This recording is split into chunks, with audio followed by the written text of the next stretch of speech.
Hayop daw dumipensa si Max Christie ayon kay Anthony Davis, career high para sa Lakers shooting guard.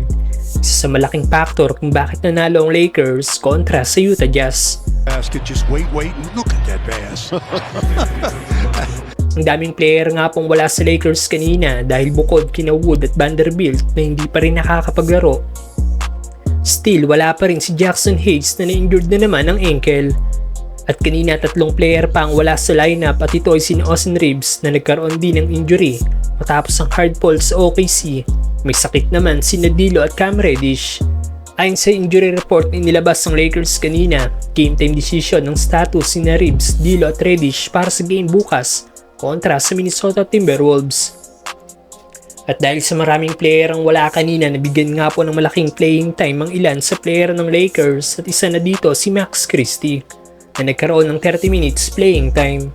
Solid game off the bench para kay MC12 kung saan gumawa ito ng 12 points, 5 rebounds at 2 assists.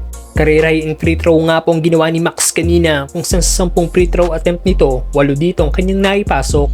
Buti na lang at maganda ang shooting percentage ng Lakers shooting guard ngayong season na may 85% free throw shooting. Kung sumablay pa ang dalawa dito, siguradong natalo ang Lakers. Sa dami ng free throw na nagawa ni Christie kanina, nagpapakita lang kung gaano ito ka-agresibo sa opensa. Hindi lang sa opensa aggressive si Christie dahil solid defense din ang ipinakita nito. Ayon nga kay Anthony Davis after ng game kanina, hayop daw sa depensa si Max Christie at tingin niya daw nahanap na daw nito ang role nito sa Lakers. Narito ang naging highlight si Max Christie laban sa Utah Jazz.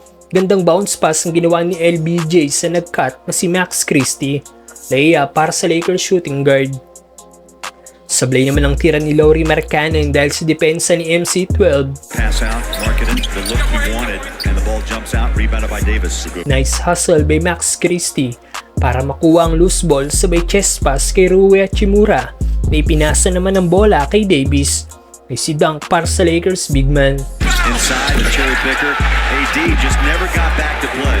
Grabe naman ang ginawang screen ni Christie sa Jazz big man para hindi nito makuha ang rebound. Bilis naman ni Max makuha lang ang rebound kay John Collins sabay bounce pass kay AD, easy points para sa Lakers big man. Run it down.